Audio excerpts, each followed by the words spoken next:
To ज्ञान वर्षा। आज हम लोग क्विज़ डिस्कस करेंगे। आज 9 अगस्त है तो आज आपका क्विज़ डे है। तो चलिए स्टार्ट करते हैं। बेसिक रूल्स आप लोगों को सबको पता ही है, तो हम अब आगे स्टार्ट करेंगे। देखिए question first is this question asked in DBT 2017। They asked 20 mer DNA contains A, G and C only. In how many ways can this DNA sequence be constructed? First option 4 to the power 20, second option 20 to the power 4, third option 3 to the power 20 and fourth option 20 to the power 3. I hope आप लोगों ने इसका answer सोच लिया होगा। तो चलिए इसका करेक्ट आंसर देखते हैं। इसका करेक्ट आंसर है आंसर सी हाउ। आपसे कहा गया है कि 20 मर का डीएनए है, ठीक है। तो 20 मर का डीएनए होगा और उसमें हर जो डीएनए सीक्वेंस है उसमें 3 ही बेस पेयर आने हैं। इस तरीके से 20 मर का एक डीएनए हो जाएगा, ठीक है। एक डीएनए सीक्वेंस 20 का है जिसमें 20 न्यूक्लियोटाइड्स होंगे, ठीक है। तो इसमें ए, जी एंड सी में से कोई भी आ सकता है। सेम इसमें ए, जी, सी में से कोई आ सकता है। सेम इसमें इस तरीके से 20 मर का जो डीएनए है उसमें 3 कोई भी 3 आ सकता है। तो 3 आप मल्टीप्लाई 20 टाइम्स करेंगे तो 3 to the power 20। Are you getting? तो correct answer is C, 3 to the power 20। चलिए नेक्स्ट क्वेश्चन की तरफ चलते हैं। This question asked in DBT 2018। If a completely radioactive double-stranded DNA molecule undergoes 2 rounds of replication in a non-radioactive medium, what will be the radioactivity status of the 4 resulting molecules? First option, half the number of molecules contain no radioactivity. Second option, all 4 molecules contain radioactivity. Third option, 3 out of 4 molecules contain radioactivity. Fourth option, radioactivity is lost from all 4 molecules. I hope आप लोगों ने इसका correct answer सोच लिया होगा। तो इसका correct answer है answer A, half of the molecule contains no radioactivity. देखिए कैसे, सपोज ये आपका एक डीएनए है, ठीक है, ये रेडियो लेबल्ड है। अब जब इसका फर्स्ट राउंड ऑफ रेप्लिकेशन होगा तो जो दोनों स्टैंड्स होंगे वो रेडियो लेबल्ड होंगे, मीन्स इसमें भी रेडियो लेबलिंग आएगी और इसमें भी। लेकिन जब सेकेंड राउंड ऑफ रेप्लिकेशन आएगा तो 4 मॉलिक्यूल्स बनेंगे। तो 4 मॉलिक्यूल्स में ओनली ये दो जो ये स्टैंड हैं इन्हीं में तो रेडियो लेबल्ड है। तो सिर्फ हाफ मॉलिक्यूल जो है ये रेडियो लेबल्ड होगा और ये अनरेडियो लेबल्ड होंगे। समझ रहे हैं आप? तो first option is correct, half the number of molecules contain no radioactivity because these two will not contain radioactivity but these two will contain radioactivity. Okay, so we'll move next question asked in IIT JAM 2015. The simplest pathway of transport in a typical plant system does not involve first option plasmodesmata, second option transport protein in plasma membrane, third option cell wall and intercellular space and fourth option cytoplasm. I hope आप लोगों ने इसका answer सोच लिया होगा। इसका correct answer है answer C, cell wall and intercellular space. देखिए जो सिम्प्लास्टिक पाथवे होती है प्लांट में वो थ्रू साइटोप्लाज्म होती है, लेकिन जो एपोप्लास्टिक पाथवे होती है वो थ्रू सेल वॉल होती है, ठीक है। तो अब हम नेक्स्ट क्वेश्चन की तरफ चलते हैं। This question asked in IIT JAM 2015। A stretch of C terminal region of adenylate kinase forms a right-handed alpha helix. The top view of the helical wheel representation of the C-terminal alpha helical region is shown below. Valine this one is the first residue of the peptide sequence, and each division in the wheel means this one, these all are 10 degree means जो हर division है वो 10 degree का है। Which of the following sequence is correct? First आपको कुछ sequence दे रखे हैं, आपको बताना है कि कौन सा ये जो सीक्वेंस है वो करेक्ट है। तो देखिए अगर आपने क्वेश्चन सॉल्व कर लिया होगा तो उसका आंसर होगा ए, ठीक है। अब मैं आपको बताती हूँ कि कैसे ये क्वेश्चन सॉल्व होगा। देखिए आपको पता है 360 डिग्री का एक व्हील दे रखा है, ठीक है। आपको पता है जो आपके राइट हैंडेड एल्फा हेलिक्स होती है, जो राइट हैंडेड एक एल्फा हेलिक्स होती है, तो डीएनए का स्टैंड बन गया। राइट हैंडेड जो हेलिक्स होती है उसमें 3.6 अमाइनो एसिड पर टर्न होते हैं, ठीक है। और आपको दे रखा है कि 360 डिग्री का एक ये व्हील है, तो 3.6 अगर अमाइनो एसिड 1 टन में है तो कितने डिग्री का डिफरेंस आएगा? 100 का। After 100 degree you will get next amino acid. आप समझ रहे हैं?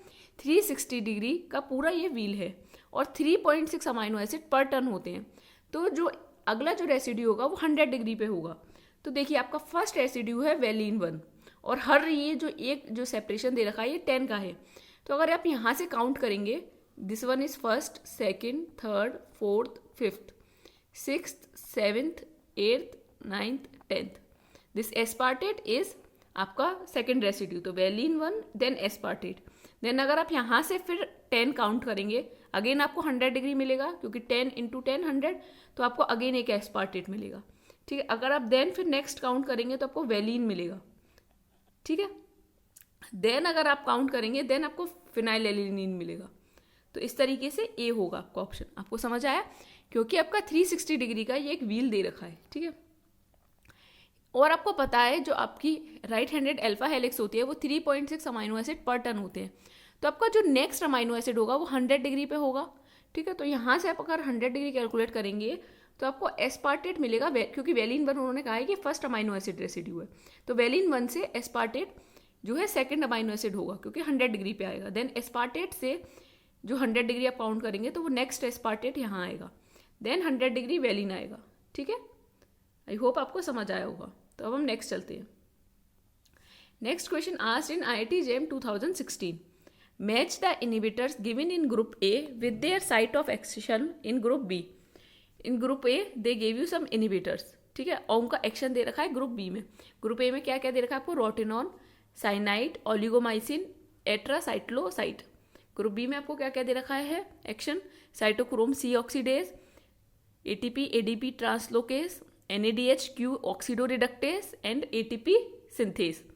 तो अब आप, आई होप आप लोगों ने इसका करेक्ट आंसर सोच लिया होगा। तो इसका करेक्ट आंसर देखते हैं हम, वो है आंसर ए। सी, आपको मैंने एटलीस्ट इन 3 के बारे में आपको हम लोगों ने डिस्कस कर लिया है, PQR के बारे में। देखिए जो रोटिनॉन होता है वो NADH-Q ऑक्सीडोरिडक्टेस में हमने इलेक्ट्रॉन ट्रांसपोर्ट चेन के इनिबिटर में ये चीज़ पढ़ी थी। साइनाइड हमने पढ़ा था साइटोक्रोम C ऑक्सीडेज। ओके, अगर हम देखें ओलिगोमाइसिन, अभी हमने कल ही पढ़ा था ओलिगोमाइसिन के बारे में। हमने क्या देखा था ओलिगोमाइसिन को लेके कि ये ATP सिंथेज में, क्योंकि F0, आपको याद है F0 को F0 क्यों कहा गया है? क्योंकि ओलिगोमाइसिन की वजह से, क्योंकि वो O वर्ड यहाँ से ही आया है, क्योंकि वो इनिबिटर है, एंटीबायोटिक है। ओलिगोमाइसिन एक इनिबिटर की तरह काम करता है ATP सिंथेज में। ठीक है, अगर हम एट्रासाइक्लोसाइड की बात करें तो ATP ADP ट्रांसलोकेस। ओके, अब हम नेक्स्ट चलते हैं। This question asked in IIT JEM 2016। Given below is the list of animals and their respective characteristics. Animals आपको दे रखे हैं sea anemone, blue fly, starfish, sponge. Characteristics आपको क्या क्या दे रखी हैं? 3 pairs of jointed legs, diploblastic acoelomate, collar cells and tube feet. I hope आप लोगों ने इसका आंसर सोच लिया, आपको करेक्ट मैच बताना है। ठीक है, तो इसका आंसर है answer see how this one. देखिए एटलीस्ट आपको स्पॉन्ज आपको याद हुआ कि हमने स्पॉन्ज, मैंने आपको कितना अच्छी तरीके से डिस्कस किया था पॉरीफेरा में। स्पॉन्ज के बारे में हमने देखा था कि उनमें कॉलर सेल्स की प्रॉपर्टी आ रही थी। ठीक है, तो एटलीस्ट 4th का 3rd हो गया, तो आप डिसाइड कर सकते हैं कि ए और सी में से कोई होगा। अगर हम बात करें सी एनिमोन, अगर आपको याद हो सी एनिमोन हमने नाइजीरिया में डिस्कस किया था, जिसमें से हमने देखा था कि उनमें वो एक तो डिप्लोब्लास्टिक थे और एक एसिलोमेट थे। ठीक है, तो फर्स्ट का सेकंड तो आप यहीं से निकाल सकते हैं कि सी ऑप्शन करेक्ट हो गया। अगर हम स्टार फिश की बात करें तो उनमें ट्यूब फिट वाली फीचर होते हैं। ठीक है, करेक्टरिस्टिक होती है। अगर हम ब्लू फ्लाई की बात करें तो 3 पेयर ऑफ जॉइंटेड लेग्स। अब हम नेक्स्ट चलते हैं। Next question asked in like I didn't mention this question. I think this question asked in GATE. Match the proteins in group 1 with cellular processes in group 2.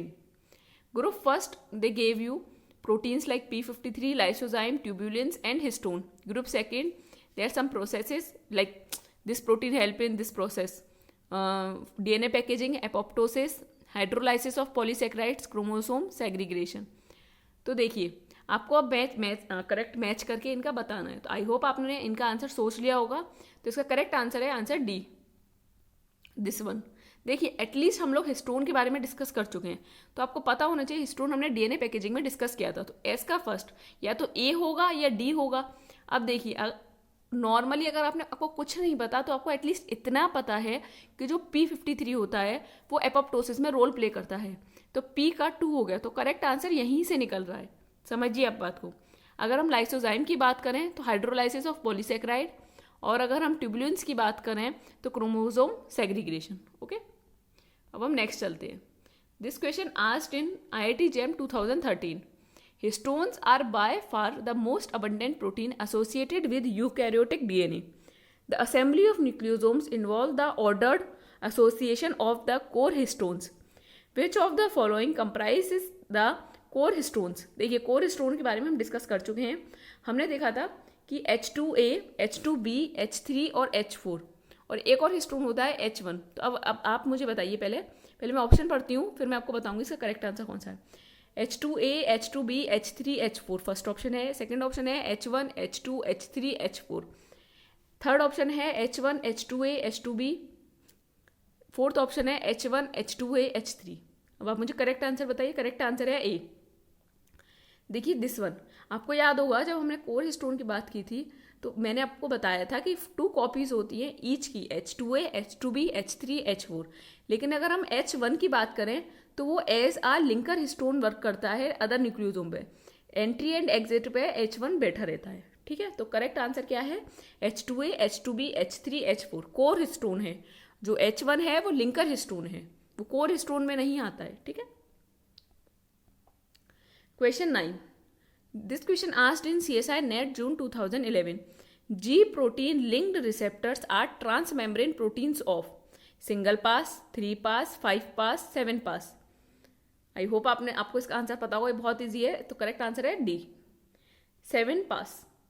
जो GPCR में जो जी protein होता है वो क्या होता है? 7 पास होता है, जिसे हम हेप्टा हेलिकल भी कहते हैं। ठीक है, तो अब हम आगे चलते हैं। Last question, this question asked in CSI NET December 2015. Identify the correct match between animal. आपको कौन कौन से एनिमल दे रखे हैं? Flatworm, earthworm, roundworm. And its body cavity type acoelomate, coelomate, pseudocoelomate. तो आपको करेक्ट ऑप्शन बताना है इनके मैच के साथ। फर्स्ट ऑप्शन है roundworm pseudocoelomate, earthworm acoelomate, flatworm coelomate. Second option है roundworm acoelomate, earthworm coelomate, flatworm acoelomate. Third option है roundworm pseudocoelomate, earthworm coelomate, flatworm acoelomate. Fourth option है roundworm coelomate, earthworm pseudocoelomate, flatworm coelomate. I hope आप लोगों ने इसका correct answer सोच लिया होगा। इसका करेक्ट आंसर है आंसर सी, दिस वन। देखिए जो राउंडवॉर्म होता है उसमें सीडोसीलोमेट वाले आते हैं, फ्लैटवॉर्म ए सीलोमेट और अर्थवॉर्म ट्रू सीलोम होता है, यू सीलोम, जिसे हम बोलते हैं सीलोमेट, नॉर्मल सीलोमेट। अब देखिए आपको क्या करना है, आपका जितना भी स्कोर आया हो आप मुझे कमेंट में मेंशन कीजिएगा अपना स्कोर। अगर आपको कोई डाउट हो तो आप मुझे ज्ञानवर्षा@gmail पे मेल करके पूछ लीजिएगा। ये जो मटेरियल है मैं ज्ञानवर्षा टेलीग्राम चैनल पर अपलोड कर दूंगी। टेलीग्राम चैनल पे जाइएगा, वहाँ पर ज्ञानवर्षा नाम से सर्च कीजिएगा, आपको मेरा चैनल मिल जाएगा। तो उस चैनल पर मैं हर वीडियो की PDF अपलोड कर देती हूँ और वीडियो का लिंक भी डाल देती हूँ। तो ये जो PDF है ये मैं आपको वहाँ पर शेयर कर दूंगी आपके साथ। ठीक है, अगर आपको वीडियो पसंद आई तो आप इसे लाइक कर सकते हो, हमारे चैनल को सब्सक्राइब कर सकते हैं। Thank you.